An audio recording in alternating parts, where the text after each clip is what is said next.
Mañana. Bueno, en la gastronomía, como en el mundo de la moda, las tendencias van y vienen, motivadas no solamente por la demanda de cosas nuevas y frescas, sino también por la evolución de los estilos de vida y la necesidad de relacionarnos mejor con el planeta Tierra y con nuestro propio cuerpo. Vegetales, producción ética, sostenible, cocina tradicional son algunas de las tendencias que veremos en la gastronomía en 2023, pero hay más. Para ahondar sobre estas nuevas tendencias, le damos la bienvenida a Federico Tischler, chef ejecutivo de Al Pasión Mendoza, en Argentina, unas bodegas que está desarrollando allí en este maravilloso país, y creador también del restaurante White Envelope Arepa Bar. Durante mucho tiempo estuvo al frente de ese proyecto, además de haber sido el ganador del premio Armando Escanone en 2018, y que más decir que también es amigo de la casa. Oh, sí. El paquete completo. Lo queremos Bienvenido, mucho. Bienvenido, Federico, en nombre de Albani Lozada y Unaya Menábar. ¿Cómo estás? Hola, Unai y Albani, ¿cómo andan? Qué lindo saludarlos. Muy Igualmente. bien, encantado de recibirte hoy en el programa para hablar de tendencias gastronómicas y hacia dónde dirige su mirada en este momento la cocina internacional.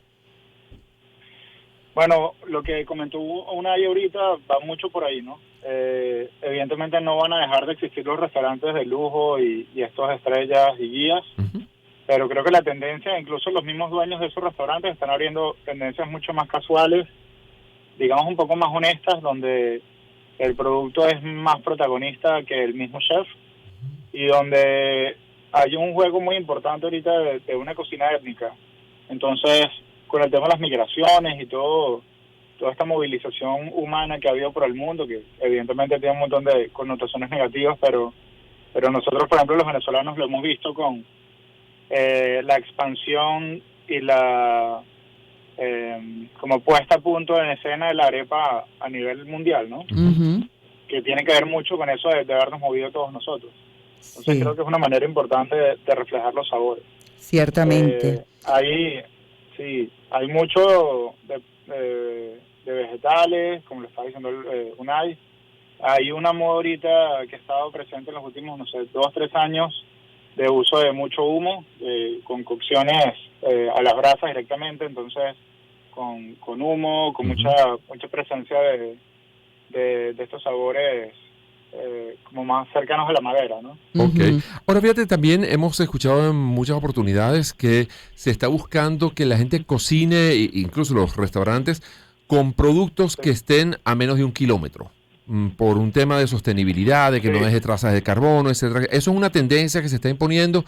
O la gente, bueno, prefiere, si yo quiero comida turca, pues que no sé, quiero, no sé, traerme un cuscús que lo cosechen directamente por allá. O sea, no sé, ¿cómo está eso tanto a nivel de restaurantes como del propio cliente, ¿no? ¿Qué prefiere? Sí, mira, eso comenzó hace un poco más de 10 años en Italia con el kilómetro cero, ¿no? Ok. Y la era un poco empezar a retomar el tema de productos locales.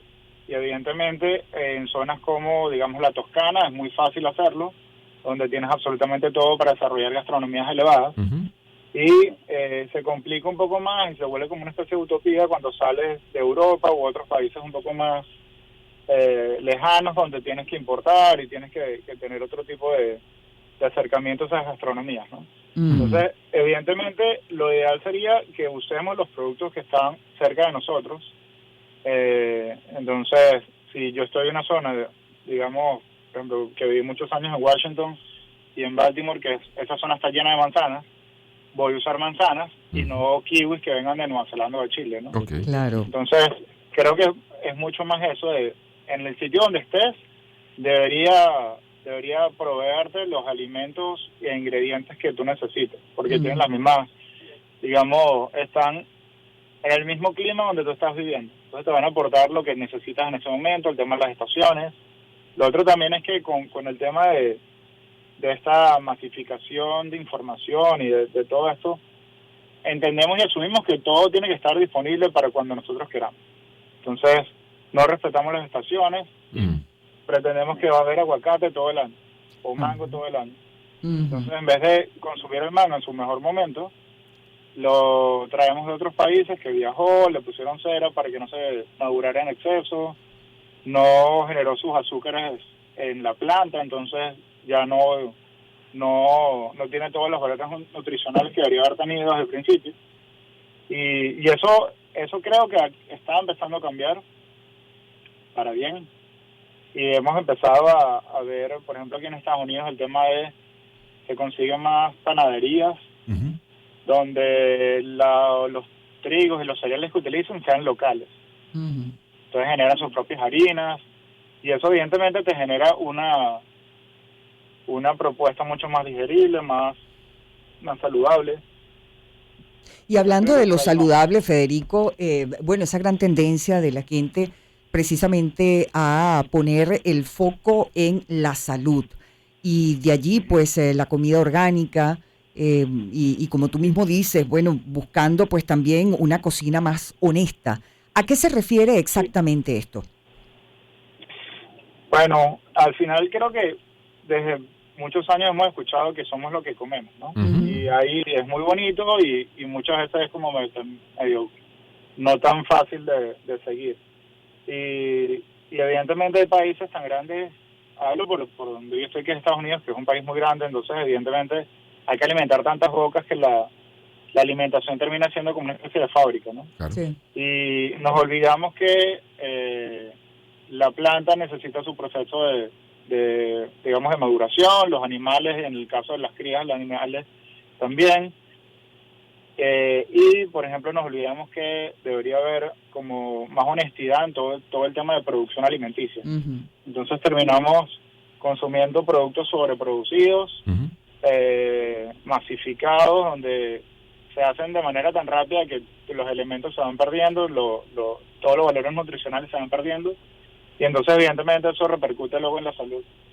Yo creo que si los gobiernos entendieran lo importante y lo valioso que es la alimentación, no solo deberían hacer campañas más serias para incentivar a la gente a comer mejor, a los productores a tener mejores productos, sino al final eso repercute en ahorro, pero en toneladas de dinero, Claro. cada año en salud.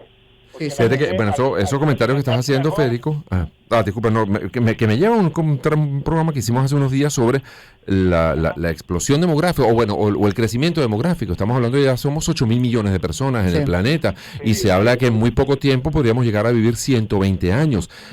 Hay que darle de comer a toda esa gente, ¿no? Y no es fácil, porque, exacto, las plantas tienen su ritmo, los animales tienen su ritmo de crecimiento, etcétera. Entonces, bueno, de alguna manera las autoridades que se encargan de eso se ven en la obligación como de forzar a veces muchos procesos para poder llenar esa cantidad de estómagos, bueno, ¿no? Es complicado. Y también nos hemos acostumbrado a comer en exceso y a botar mucho de lo que de lo que compramos. Okay. Sí. No consumimos todo lo que compramos, por lo que está a la mano. Entonces, se dice que el 60% de la producción anual de alimentos del mundo es desperdicio. Imagínate tú. Teniendo tanta gente pasando hambre y no teniendo 3 comidas al día, a veces ni siquiera una comida al día. Entonces creo que también es un tema ético y de moral de sentarnos muchos, pero no que sea romántico ni nada, sino realmente que haya una real vinculación y aproximación hacia pensar en global, ¿no? Sí. Bueno, generar conciencia también podríamos decir que es parte de la tendencia, ¿no? En lo que a gastronomía se refiere. Sí. Ahora, hablamos mucho, del cambio climático y todo eso, que sí es verdad y es evidente, pero no hablamos muy poco de la alimentación del mundo, la desnutrición, la cantidad de niños que tienen diabetes, hipertensión, y eso se toca poco, ¿no? Podríamos entonces indagar un poquito también como tendencia, y conversamos, amigos, con Federico Tischler, chef, ganador del premio Armando Escanón en 2018, y quien también fue creador del White Envelope Arepa Bar, que hay que, no sé, como buscar la forma de incorporar en el carrito de mercado, incluso ya no para los restaurantes solamente, sino también en nuestras propias compras como amas de casa, amos de casa, los productos menos procesados, también involucrarnos un poco en esa cocina tradicional que por lo general es más sana, No sé, ¿qué más podríamos aportar los comensales, ¿no? En este sentido. Sí, mira, hay algo con lo que acabas de decir de los productos estos, Los sobreproducidos, procesados. valga la redundancia. Sí. Aquí hay un periodista muy importante, se llama Michael Pollan, que tiene varios libros dedicados como a llamar la atención en cuanto a la alimentación. Hay uno muy importante que se llama El detective en el automercado. Y es enseñarte a, cuando tú vas a un automercado, agarrar el producto que sea y leer la etiqueta. Y él dice que si hay 2 o 3 elementos, ingredientes de esa receta o ese producto que no los puedas leer, mejor déjalo ahí. Exacto. Porque al final, no sé, compras un jugo de manzana y lo que menos tiene es manzana. Entonces dices, bueno, evidentemente que estoy comprando, que le estoy metiendo a mi cuerpo. Azúcar. Entonces sí creo que sí, entre otras cosas, ¿no? Sí. Por ejemplo, acá con el sirope de maíz, que está en todos lados. Entonces, evidentemente, no vamos a hacer el cambio de la noche a la mañana, pero si cuando vamos al automercado, en vez de comprar ese jugo de manzana que tiene, no sé, 60, 70% de azúcar, en vez de tener manzana, buscamos uno natural y de una otra manera forzamos al que ese establecimiento que ofrece esos productos vaya más hacia a buscar y ofrecer productos más orgánicos, naturales o, digamos, de manera tradicional. Poco a poco vamos a ir cambiando el mercado. Sí. Y también... En alguna manera no sacrificamos gusto, sabor, o por el contrario, ir a productos mucho más orgánicos le da todavía mucho más sabor a los platos. No sé, nos toca escoger Sí. entre sabor y sostenibilidad, por decirlo de alguna manera. No, al final pasa algo, que como estamos acostumbrados, por ejemplo, los tomates, que tengamos tomates todo el año, evidentemente ese tomate no maduró suficientemente la planta o fue acelerado su proceso. Y cuando tenemos la suerte de conseguir un tomate o sembrado por nosotros o directamente arrancado de la planta de algún, digamos, conocido, la diferencia de sabor es brutal. Picas el tomate y te das cuenta que el tomate tiene líquido adentro, que no es un hueco seco con semillas amargas, ¿no? Entonces, Termina sabiendo como a plástico esas cosas, como a mentira, sí, como sí, si fueran sí. de anime. Y Muy también bonitos, como pero están sin sabor. modificadas. Claro, y eso, al final lo que acabas de decir, es muy bonito. Y se perdió la idea de que lo natural no necesariamente es siempre bonito. Y si el tomate tiene imperfecciones, es porque es así. También hay imperfecciones digamos, en los frutos, que son carencias de vitaminas en el crecimiento, cosas esas que se pueden atacar. Pero ahorita, por ejemplo, en Estados Unidos se puso de moda que los tomates sean raros y feos, deformes, cosas así, que era como se supone que eran tradicionalmente. Y no todo esto, estas, digamos, bolitas redondas perfectas, todas iguales. Exactamente. Federico, y lo otro es la incorporación de nuevos productos, nuevos sabores, nuevas semillas. Por ejemplo, se ha vuelto muy popular la chía y muchos otros por su gran valor nutricional. Lo vemos hoy en día en las cartas de distintos restaurantes. ¿Cómo ha funcionado El esto otro día hablamos de realmente? la cúrcuma, me decías tú, Claro, que es la deliciosa y muy cúrcuma, beneficiosa. bueno, ¿no? que los médicos, sobre todo los cardiólogos, la recomiendan Sí, es muchísimo. anticancerígeno. Sí, es así. Entonces, bueno, como que con el paso del tiempo, porque además esto viene digamos, de otras culturas, ¿no? Pero se ha incorporado y ahora es como parte de nuestro vocabulario normal. Sí, mira, lo lindo es que acabas de decir algo, que estamos descubriendo esos productos cuando esos productos históricamente han estado siempre vinculados a nosotros, ¿no? Sí. Por ejemplo, la cúrcuma, hay registros de antes de la colonia que ya existía cúrcuma en Venezuela, Fíjate. que lo usaban los indígenas o digamos los de los pueblos originarios.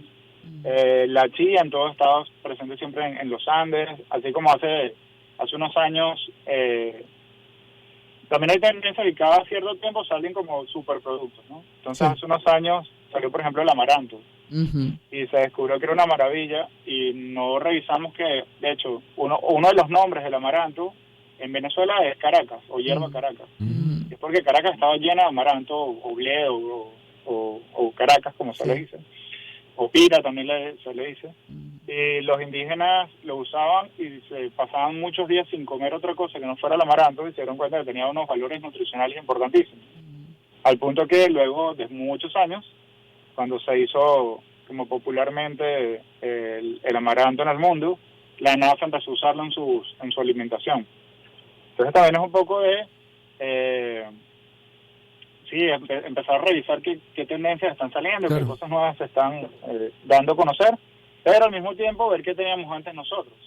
Exacto. Y retomar esos productos. Conocer nuestro pasado. Estamos conversando con Federico Tischler, chef ganador del premio Armando Escanón en 2018. Fue el creador del restaurante White Envelope Arepa Bar y actualmente es el chef ejecutivo de Bodegas Al Pasión en Mendoza, Argentina. Federico, tengo que hacer una pausa, pero al regreso me gustaría conversar. Sí. Bueno, si todas estas modificaciones, estas tendencias terminan siendo también rentables, por ejemplo, para un restaurante, o cómo afecta la manera de preparar los alimentos a garantizar su sabor, bien sea, por ejemplo, hervidos o en humo o al vapor o a la plancha en lugar de fritos o, no sé, a las otras preparaciones que a lo mejor no son como más habituales, pero bueno, que los productos pueden quedar perfectamente bien preparados sin tener que someter al producto a esos tratamientos. Pero bueno, al regreso seguimos conversando acerca de lo que son las tendencias 2023 en materia gastronómica aquí en Agenda Éxitos. Una oportunidad para empezar. 2023. Circuito Éxitos. Caracas, Maracay, Puerto La Cruz, Puerto Ordaz, Barquisimeto, El Vigía, Mérida, Táchira, Margarita, Maracaibo, Maturín. Circuito Éxitos. Encontremos más motivos para compartir. Sonidos. En primera fila.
Una oportunidad para empezar. 2023. Circuito Éxitos. Caracas, Maracay, Puerto La Cruz, Puerto Ordaz, Barquisimeto, El Vigía, Mérida, Táchira, Margarita, Maracaibo, Maturín. Circuito Éxitos. Encontremos más motivos para compartir. Sonidos. En primera fila.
Vegetales, producción ética, sostenible, cocina tradicional, son algunas de las tendencias que veremos en la gastronomía de 2023. Hoy conversamos con nuestro querido Federico Tischler, creador de White Envelope Arepa Bar, y además pues ostenta el premio Armando Escanone en 2018. Y conversamos precisamente con Federico acerca de todo lo que genera, digamos, mayor interés hoy por hoy en la gastronomía mundial. Unai dejaba una pregunta al aire y vale la pena, digamos, volver a hacerla para que nuestra audiencia que hasta ahora nos sintoniza, pues, se una a esta conversación. Sí, realmente eran dos. Por una parte de Federico te preguntaba sobre si esta cocina sustentable, apegada pues a productos más orgánicos, etcétera, termina siendo también rentable para un restaurante, si es no sé, fácil de llevar un negocio bajo estos criterios. Y por otra parte, sí también esta tendencia de a lo mejor utilizar, como tú me decías antes, ahumados o hervidos o platos a la plancha en lugar de fritos o empanizados, etcétera. También se va a convertir en una tendencia y si también termina siendo más saludable para los consumidores. Bueno, con lo primero, lo de la rentabilidad no es tan igual. Okay. Evidentemente, cuando masificas, bajas los costos, entonces volver al, digamos, el pollo que en vez de tardar 2-3 semanas estuvo 90 días para crecer, mínimo, qué sé yo. Entonces, evidentemente hay un tema de más costo, ¿no? Sí. Un huevo orgánico vale 3-4 veces más que un huevo, digamos, industrial. Pero también eso lo podemos cambiar nosotros.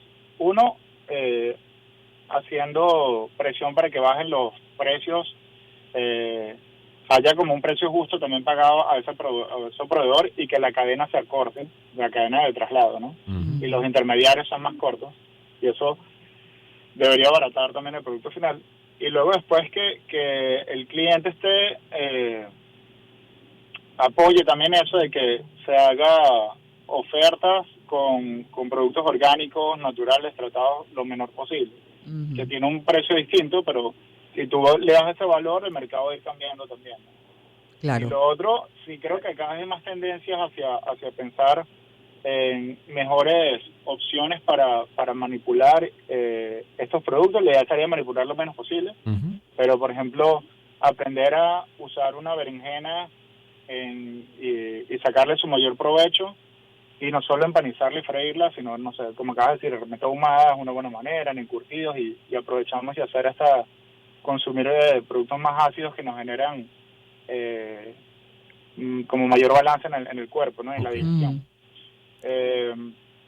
Fíjate que con el tema de hay restaurantes que se ponen de moda. Por ejemplo, hace unos años Noma en Dinamarca fue por muchos años el número 1 del mundo, que bueno, eso tiene sus mediciones subjetivas en el mundo, pero bueno, tenía una propuesta muy interesante de incentivar a usar y consumir fermentos, ¿no?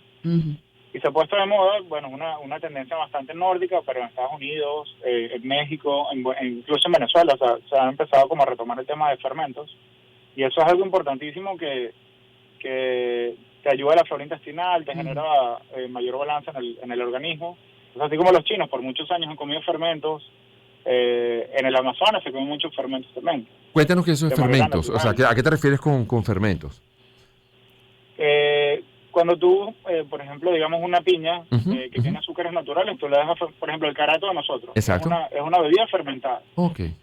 Naturalmente por los azúcares naturales de la piña. Claro, porque uno lo asocia con el alcohol, con algunos procesos para destilar alcohol, por ejemplo, ¿no? Algunos, sí, pero claro, no sé si no llegas a que se convierta en alcohol, pues bueno, es perfectamente consumible por todo el mundo. Claro, puedes parar esa fermentación, okay. O se puede hacer otra que se llama lactofermentación, que es a base de sal.